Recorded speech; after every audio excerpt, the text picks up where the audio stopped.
Welcome to Good Life. I'm Dean Wilson. I'm so glad you're with us wherever you are, joining us at goodlifetelevision.org or the social media platforms. We see you joining us from all over the world, and we're grateful.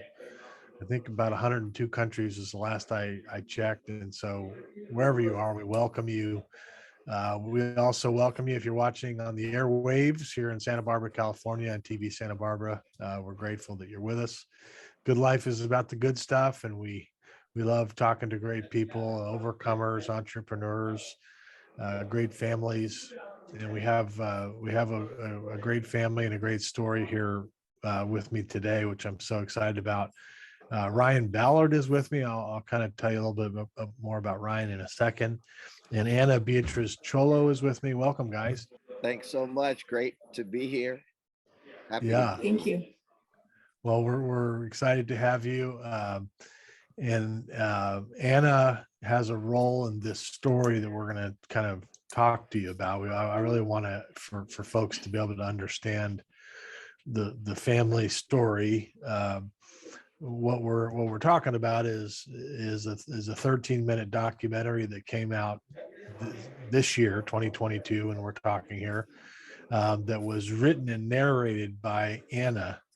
And so, and Ana, I've read a lot of your writing. You're a great writer, and so I really enjoyed that, spending part of my Sunday doing that yesterday. But Ana, why don't, just before we get to Ryan and the family and the story itself, I just wanted to ask you, Ana, what was it like kind of being part of all this? Thanks, Dean. Thanks for giving me the time. My role is pretty minor, actually. I think that I feel so privileged to have been a part of this, to be able to help in telling the story. It started with a social media post that I wrote on my end. It started with a social media post. The story started obviously long before, but on Juneteenth of 2020, I believe, I wrote a social media post about John Ballard, who is Ryan's great grandfather. And it just really caught the attention of a lot of our local residents who live near where I work, Santa Monica Mountains National Recreation Area, which is about 40 miles west of Los Angeles. And it caught a lot of people's attention, even though this has been a story actually for a while, and Ryan could go more into that. But when I wrote this post, Ryan commented on the post, and we started having a conversation. And basically, the film is just another opportunity to tell the story, which is an amazing American story of resilience and this wonderful family who's overcome incredible odds. And so I see my role as pretty minor, rather. And so I'm happy that we're finally able to get it out there for people to see, and I hope they enjoy it. It's a 13-minute film, which we just released days ago. And again, the film is called To Right or Wrong, the Story of Ballard Mountain. And so, Ryan, let's go back and talk about this great story. So I love family history. I love legacy, generations. I just think it's so powerful. And so I'm so excited this documentary was made to tell the story, because passing these stories on to future generations is critical. I mean, we can lose them, and we can when we lose our history, we lose, I think, part of ourselves. And so, Ryan, this mountain, and just to inform the audience of what we're talking about, just to start, there's a mountain it's in the Santa Monica Mountains, right? Is that part of the Santa Monica Mountains? That is and the correct. mountain and the mountain for a long time, actually the name of the mountain was a racial slur, and it was called the blank mountain, and that mountain was renamed Ballard Mountain after your family, and specifically your great-grandfather. Take us back, great-great-grandfather, sorry. So Ryan, take us back to your great-great-grandfather and talk about the history of what happened here. Well, I'll kind of back into it, and thank you so much for this time, this opportunity. You know, we're certainly grateful for Ana and her bringing light to this story. It's really a multi-layered story. And if you don't mind me taking you back to, it was around 2008 or 2009, Now, I always known I'm a third or fourth or fifth generation Angelino. And, growing up, I've come to find out that's somewhat unique. Um, and dating back to the early days of Los Angeles, in fact. So that was never a big deal to me. But somewhere around 2008, 2009, there was a Los Angeles Times newspaper article, front page article, that highlighted a gentleman by the name of John Ballard. And obviously that caught my attention, but unbeknownst to me, across town, it caught the attention of my dad, and then, a sister-in-law and my sister, and so forth. So you might even say it was kind of an unusual, perfect storm, if you will. And, I always remark about that, because that doesn't happen every day. I know, we certainly know as a family, we're not the only Ballards around, but this particular instance, there was something that struck a chord slightly deeper than, in times past. And before I could really get out a complete sentence, my father, who has since passed away, said, "Hey, Ryan, I'm looking at the paper." So he interrupted me and said, "And there's a fella on there that reminds me of someone in my family." Those were his words. And from there, it just really just skyrocketed, and the interest was drawn, and we connected with good folks like Paul Kohlberg and Nick Noxon and Professor Patty Coleman, and and it just seemed to resonate. So, and we've had the great fortune of meeting Ana in the past couple of years, like she mentioned. Someone shared the story with me on social media, and I reached out. It was a friend of mine, because he knew the connection and so forth. So what we've come to learn about John Ballard, who, yes, is my great great grandfather, is that he was a man of great strength. This is, I think Ana mentioned this earlier, this is just the American story. It's not a story that exists in a vacuum, and we're not the first, and I'm certain that we won't be the last, but it is somewhat unique in that it's a story that has not been widely spread. And I think that's what we have the opportunity to do here. So, as was customary at the time of his traveling from a slave state, Kentucky, here to the West Coast, is that folks were homesteading acres of land.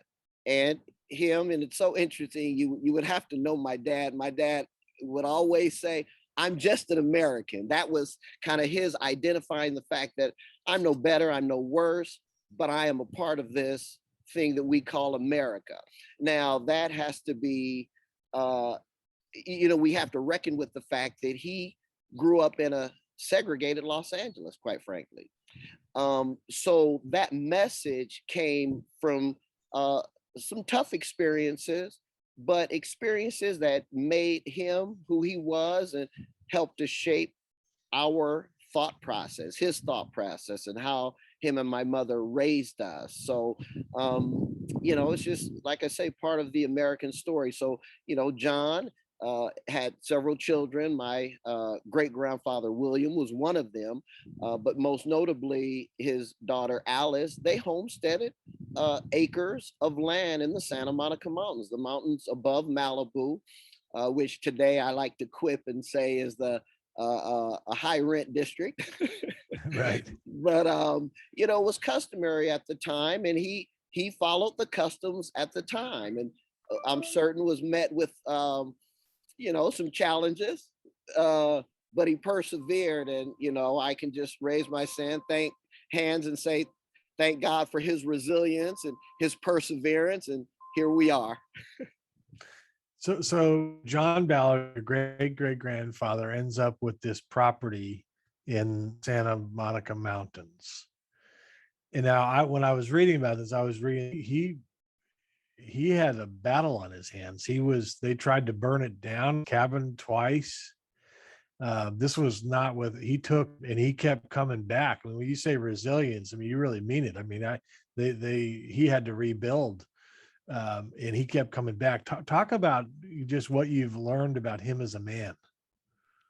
Well, like you say, it's not unfamiliar to me, and I'm going to liken it to what I heard, growing up, even from my own father.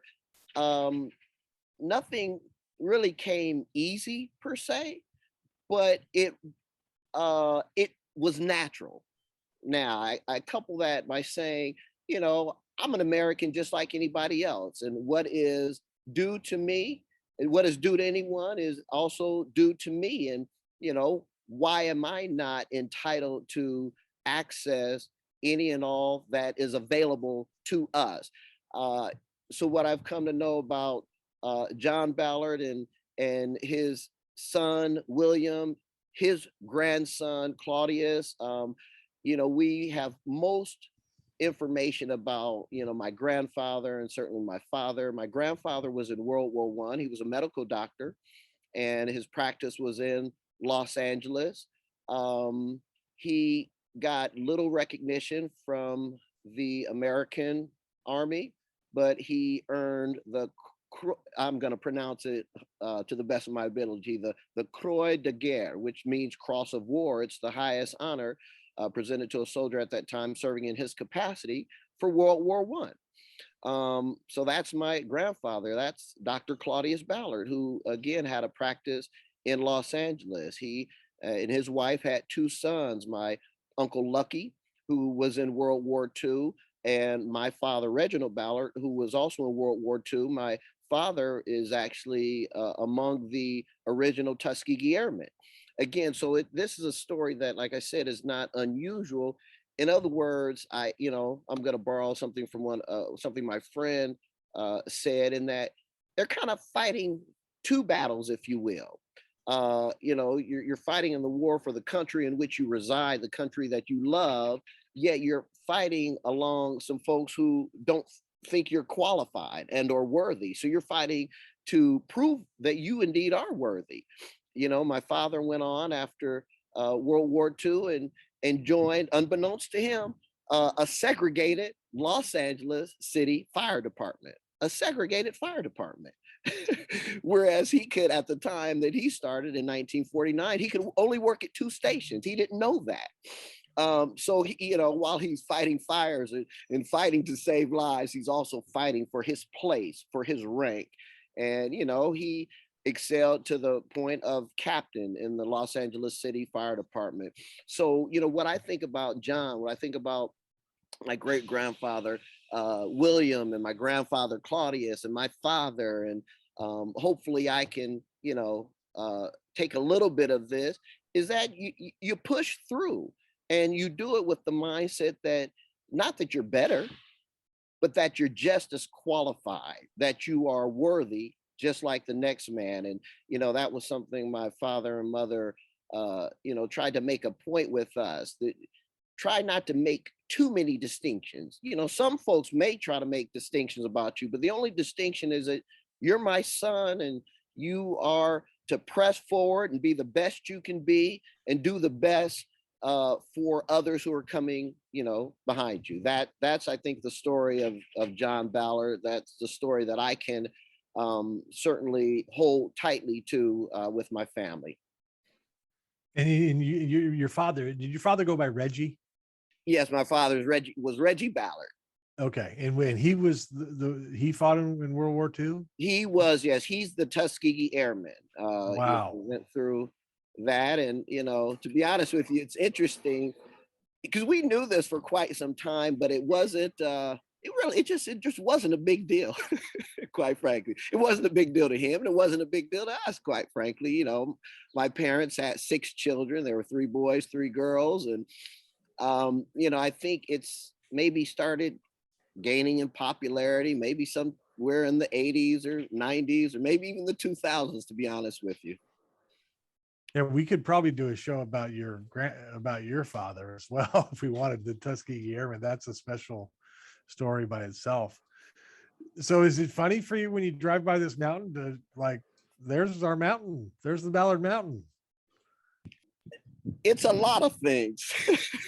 It's funny that you say it's funny. It's a lot of things. It's, certainly there's a sense of pride there. but I think probably more than that, there's a sense of responsibility. You know, I should probably maybe relish maybe a little bit more. I don't know. I don't know if I got that naturally from my family. That, you know, it's nothing to so much to relish, but, you know, certainly feel a lot of emotions, and it's certainly a feel good story. I'll tell you that we feel good about it. I couldn't be happier that anybody is even interested. I'll be honest with you. You know, for us, I think, you know, if anything, I have three sons myself. So, you know, hopefully this Ballard name will live on in perpetuity.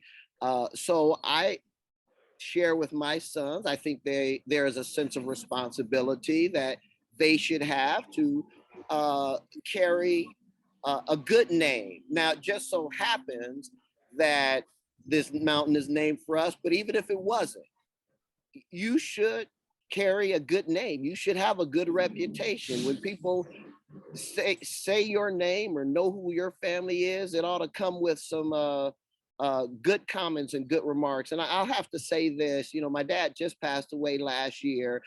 As a youngster growing up, and I'm the youngest of six, I would go wherever I went. If somebody knew who my father was, it came with a good reputation. Now, nothing that I earned, but I was always very proud that I was Reginald and Margaret Ballard's son. Wow. That means to me that my father and my mother's behavior, actions, relationships were positive relationships. And I've always been proud of that. Way before I had this gray hair. Way before then. So that's honestly how I feel about it. I was proud, and I hope, you know, it was funny. I want to make my dad proud. I think about that. I'm 50 years old, and I hope while he was living, and he said this, I made him proud. I want to be that for my family, for my wife, and for my sons. That's beautiful. That's beautiful. And so, Ana, this story really, I mean, he's right. This is a feel good story in terms of just a wrong was righted here. And in terms of the renaming of this mountain, and now the attention that's being given to this. What can people expect when they watch this 13-minute documentary? I think I'll turn to one of the things that one of the characters in the film said, and that was Leah Kohlberg. She said something to the effect of, you know, it's a lot easier than people think it is to make change. And so I think that's another important part of the story, that there was a group of local community folks, including Leah and Paul Kohlberg, her husband, who live right there in the shadow of Ballard Mountain currently. And they've lived there for 45 years. And they didn't like the fact that this mountain had such an ugly, ugly name. And they did something about it, along with a few other folks, and including Patty Coleman, who's a local Moore Park College professor who teaches about local history. So, you know, I think that's a really neat thing to come away with, that, you know, there's so much power that lies within all of us. And we are capable of so much more than I think sometimes we know. Wow. And so those folks were involved in the documentary, making the documentary as well, the professors and so what happened, I mean, this was just a small group of people who decided it's not right that this mountain has this name, and here's the history, and so here's what we want to see. I mean, here's what we want, the change we want to see. Yes, and Ryan can speak to that, because they all became like the best friends after that. And this was about 12 years ago or so. You know, they all met each other because of this. Yeah, Ryan, talk about that. And yes, Dean, that's really how it happened. Some residents. So there is a book and called Heads and Tails, Odds and Ends. And the Kohlbergs and the Knoxons, were familiar with that book. There's one chapter in that book that highlights John Ballard. And so really the folks in the local area knew about the history. So this wasn't a secret to them. To this day, they'll, when we visit them, they'll talk about, oh yeah, that peak over there is this, and that stream and that valley over here. Like they're very aware of their surroundings. In this particular monument, they say, it shouldn't be called that.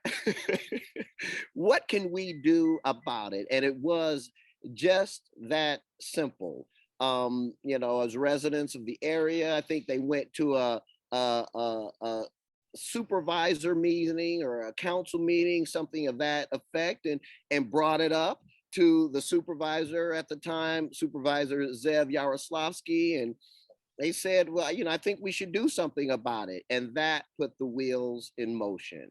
And, I really appreciate Ana saying that, because it didn't take a whole lot. It just took some folks who thought we should do right.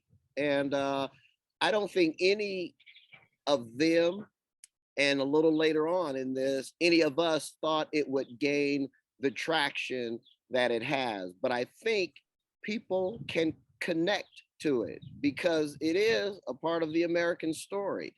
I've recently been hearing and reading that, we don't have the right to change history. We use history so that we can learn from it. But, good, bad, or ugly, or indifferent, our opinion really doesn't matter, as it relates to history and what story we get to tell, right? We should just tell the story and, let good things happen from that. Yeah. Brian, you seem like a happy guy. Not at all. No, I'm teasing. Absolutely. I mean, you just seem like a joyful guy that, I don't know why I'm thinking about this, but I'm just thinking about the when we go through stuff, we can carry the negative bitterness or, unforgiveness or whatever. And certainly with a lot of what your family's been through, I'm sure there's plenty of negative stuff you could carry or you could dwell on or focus on or whatever it is. But you don't strike me as the kind of guy who's doing that. I mean, you strike me as a kind of guy who's you're aware of the truth. You're not, nobody's sugarcoating the history, but you seem joyful. Am I getting that right? I think, well, what did I say? I said, not at all. And Ana, what did she laugh? No, no, I appreciate you saying that, but I want to say, Dean, I don't think it's just me. I think I'm part of many people, many folks who, you're certainly aware of tragedy events, but we don't live in those events. We are aware of it. I dare say, I think Black folks in general are happy people, but I think most people are. I think sometimes our ignorance allows us to be fearful. It's fearful of the unknown, but the truth is, I'm not unique in the fact that I know that there were some bad things that occurred, but every day we live, we have an opportunity to be better, and I keep going back to it because that just really resonated with me. What Leah said, it doesn't take a whole lot to just, offer somebody a smile or a nice gesture. So yeah, I am pretty happy. We're here, we're aware, but I'm not the only one. You can choose, how you want to be, and I think we take years off of our own lives by harboring negativity. I mean, I don't mean to take you to church fully, but I think that's what forgiveness is, right? So that's not unique. I didn't come up with that, and I'm just trying to walk in it. Again, many times I've heard it throughout my life. Forgiveness isn't necessarily for the other person. It can free them, but it's really for the person, because if I, rest in any negativity, then I'm taking years off my own life, and I got to be here for some great grandkids, for some more boys or something. We got a lot of Ballards coming down the pike here. You got 3 boys. Right. What, Ryan? I mean, you are preaching. Have you ever preached? You're not the first person who's asked that, but I plead the fifth. You're talking to a pastor's son here. Oh, okay. And grandson. So that's kind of my lineage, but I can hear you. If you pass the offering plate, I would participate. Anna, what's the lesson here? The professor's words about, it actually doesn't, change can happen. What have you learned in being involved in this process? Oh gosh, I've learned a lot. I mean, I really admire this guy, Ryan Ballard over there, and his family. I met his father. I'm so lucky and fortunate that I was able to meet him before he passed. He cracked me up. We were laughing when we chatted. I've learned, and continue to learn about the resilience of people. I've told Ryan before that I have a degree in history, and I actually focused on Black history in my college years. And so for many reasons, there are a few decades, especially in the history of this country, that really resonate with me, that for whatever reason, I'm not sure, but they speak to me, about, a particular group of people who have created so much positive change in this country and done so much. And so I am grateful that I was a part of the making of this film, that I led the making of this film, but like I said to you before, it was really a minor role. I do think of myself as a storyteller, and I want to share good stories, positive stories. And I hope this reaches more people. I hope they hear about this story. And I hope that, that maybe it might inspire others to make change in their lives, in their communities.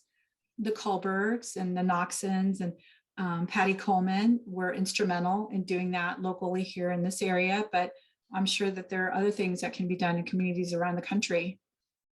And so how do people see the documentary? How do they get it? Well, we just put it out there, and as you know, I work for the National Park Service, so we are hoping to get it out there as broadly as we can. Media platforms are a huge help with that.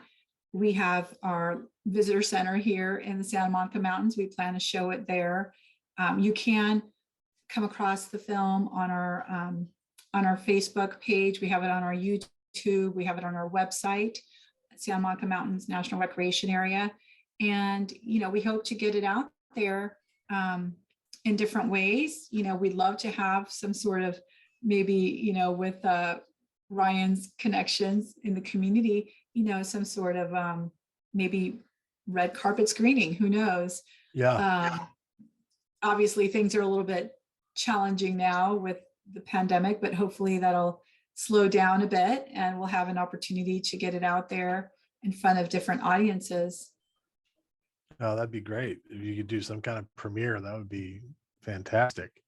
So the Santa Monica Mountain National Recreation Area. That's Santa Monica Mountains National Recreation Area. And we're a unit of the National Park Service. Okay. So we're here just west of Los Angeles.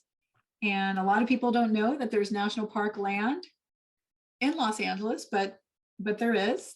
And we're here with beautiful hiking trails, beautiful mountains, wonderful, interesting history, wonderful wildlife and research going on here. Okay, so the folks can go to that Facebook page for Santa Monica Mountains National Recreation Area to find they can see the documentary. There's a link there. There's a link. Yes. Obviously, we're going to do our best to link to it and push it out and get it out to as many folks as we can as well. Thank you. And then finally, I want to say, Anna and I are parents of children with special needs, and Ryan is a special needs teacher, which as if this guy wasn't already good enough, but I think there's a special place in heaven for special needs moms and special needs teachers. So Ryan, thanks for what you do on that end of the spectrum as well. Thank you for acknowledging our folks who are differently abled. That's right. Differently abled. That's And aren't it. they an absolute treasure? Yeah, I totally agree. Guys, this has been so special and so fun and so interesting and informative. I can't wait to get this out to people. It's so wonderful to meet you both, and thanks for sharing the story with us. Thank you so much. It was our pleasure. Thank you. Thank Yes. you. And friends, we'll see you next time.